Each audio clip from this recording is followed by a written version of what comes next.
Hi, wrestling fans. Thanks for clicking the Doretta D. Rose report. You know, I've been called a lot of things, an ass, dick, front, back, whatever. But I've got something I got to say. WWE, they don't want people doing drugs in their roster. They don't want them doing it in the whole organization, so sure. They don't want you to do synthetic marijuana. They don't want you doing steroids. They don't want you doing things against the law. They don't like it when you get pulled over drunk driving. But Hall of Fame. Let's put Mike Tyson in there, that's been convicted and given 6 years for raping a beauty pageant queen. And he's been also accused of wife beating, abusing, verbally abusing, actually physically abusing women. Let's just put him in the Hall of Fame and forget about all that past of him. He's all right now. He's good. What do you think about the double standards? Should that really happen? I'm up on the fence about that. I mean, you could forgive a guy, if we're going to forgive Mike Tyson for the rape and stuff, let's forgive Benoit about the murders. I'm not sure what to think of that. There's a lot of other people out there that needs to be in the Hall of Fame, and before him. But let me know your. I hope I get a lot of comments on this, because I'd like to know how you guys feel. Maybe I'm just forget. On this day, back in 1993, Andre the Giant was the first inductee and inducted into the Hall of Fame. Road Dogg, BG James, Jesse James, whatever you want to call him, wrote on the Twitter that he's heading back to WWE headquarters to do some work for their network. It's going to be up and running maybe in November. So doing some network shows, then off to FCW TV, live event for meet and greet. Busy little bee, he says. Former WWE Women's Champion Medusa, she's still got her name out and around, is still teasing Beth Phoenix for a match. As noted before, Medusa has mentioned wanting to defend her old women's title that she threw in the trash can on WCW against Beth. And last night, Medusa posted a photo of the belt, the title belt, and asked Beth if she's a woman enough to come and get it. And a fan commented that Medusa just won't give up. She replies, either way, for me, it's a win-win situation. I always have the last word, and might be the best unplanned women's best angle. So I believe that should happen. I think they should go to WrestleMania and put the title up for grabs. Former WWE diva Candice Michelle, she signed another contract for 18 months with GoDaddy. Rock, he's been confirmed that he's begin filming on Fast 6 in June. Fast 5 is the most pirated download of the... Let's see if we could beat that on Fast 6. Most pirated movie on the internet. Jim Ross, he's asking fans of all things on a potential reality show starring himself. Says if old JR did a reality show, what concept would you think would work? Could it be on the WWE Network or somewhere else? Thoughts? He wants to know.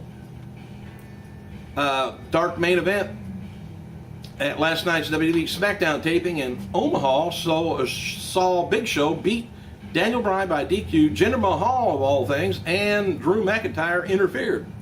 Show chokeslammed them as Bryan left with AJ Lee. She's back up and around again. As noted before, at the beginning of tonight's WWE SmackDown taping in Omaha, that Daniel Bryan would be defending the World Heavyweight title against, of all things, Mark Henry, Randy Orton, Wade Barrett, Cody Rhodes, and Big Show in the SmackDown Elimination Chamber match. Boy, let him try and climb up and over that chamber to get out. And WWE did an angle with Teddy Long and Mark Henry, where Henry ended up being suspended indefinitely. Henry is apparently being written off TV for a while due to the injuries he's got. Heal up, come on back. You've done it before many a time. Hey, later in the tapings, though, the Great Khali was announced as Mark Henry's replacement. So, Elimination Chamber match for SmackDown is the World Heavyweight title. Daniel Bryan versus Barrett versus Rhodes versus Show versus Orton versus Khali. And Raw so far for the WWE title is going to be Punk and Jericho, The Miz, Truth, Ziggler, and Kofi Kingston. And we got a John Cena versus Kane match going to be on there. Maybe they'll get disqualified again. A match pitting Jinder Mahal against Yoshitatsu was taped Tuesday in Omaha for this week's WWE Superstars. Former WWE star Gangrel was advertised to compete for Pro Wrestling Phoenix in Council Bluffs, Iowa on February 18th, National Guard Armory. And according to WWE LiveOnTour.com, Triple H has advertised every Raw show through WrestleMania. So we get our fill of him. And, hey, did Laurinaitis ever get fired? I don't think he did. Undertaker is solely advertised for this February 20th Raw show in Minneapolis, Minnesota. The official website of the Target Center advertises Phenom Undertaker will be here live in Minnesota to confront the Game Triple H for the first time in over a year since their last meeting at WrestleMania 27. Dark main event for tonight's WWE taping in Omaha. Usos defeat Tyler Rex, Kurt Hawkins. Matches for taped in Omaha too for NXT is Trent Beretta taking on Tyson Kidd, Maxine taking on Alicia Fox, Riley Watson taking on Young and O'Neal. Also, birthdays. Happy birthday to former AWA NWA Tag Team Champion Dennis Condrey, 60 years old. It amazes me sometimes on how old people are, and I must have forgot about it. Looking back on this day in 2010, not very long ago, the wrestling world lost WWE Hall of Famer Jack Briscoe at the age of 68. Briscoe was so enamored with wrestling that he turned down a football scholarship at the University of Oklahoma to attend Oklahoma State, where he won the NCAA National Championship in '65, going the whole season without being taken down. Hell of an accomplishment. People within WWE are saying for months now that Vince just doesn't act like himself anymore. The same is being said that last night's Raw in Kansas City. Speculation is that the stress of running WWE and launching the network and other things are taking its toll on him. Could it be that you're about 65, 66 years old too? You got people to depend on. If you can't depend on them, endeavor them. WWE Hall of Famer 2012 Royal Rumble entrance Hacksaw Jim Duggan was backstage at SmackDown's taping in Omaha. No word yet whether it's going to be on TV. Chris Jericho's Undisputed book will be released in paperback tomorrow for you guys that couldn't afford the hardback. And WWE's really cracking down on imposter star Twitter accounts asking fans for help. They wrote the following today: Triple H, Sheamus, Cody Rhodes, Undertaker do not have Twitter accounts. Spot an imposter? Report them. WWE DVD News reports that the main documentary feature on WWE's upcoming DVD and Blu-ray featuring The Rock will be approximately 2 hours long. That's a short one. Should be $9.95. Rapper Tech 9 N9 looks like 9 was backstage visiting his family at Raw Super Show Kansas City. January 28th episode of WWE AM's Raw did a 0.41 cable rating with about a little over 500,000 viewers. Stan the man with a stopwatch hand. Haven't heard from him for a while. WWE Raw Super Show had 31 minutes 57 seconds of in-ring action down from the previous week, which there was a lot of that at the end of Raw. As noted before, WWE plans for a big payoff of John Cena and Kane feud and Elimination Chamber match. The local ads confirming that the match also confirms that this will be the end of the feud. The ad says it comes to an end in Milwaukee. So is he going to embrace the hate? God, I hope so. Get it over with. Triple H is confirmed for the next week's WWE Raw Super Show from Oklahoma City, Chesapeake Energy Arena. And also advertised going to be Kane, Cena taking on Kane and Punk taking on Ziggler. They have good matches, Punk and Ziggler does. Variety magazine reports that WWE has hired Eric Panowski as Senior VP of Creative and Development. I hope he don't end up in the ring with a microphone like Laurinaitis. He will manage WWE's creative team and oversee the sales programming to the network and other distributors, and responsible for all TV creative development, including reality and kids programming. Panowski, who has worked for Warner Brothers, will report to Stephanie McMahon. I would love to do that. Just report to her.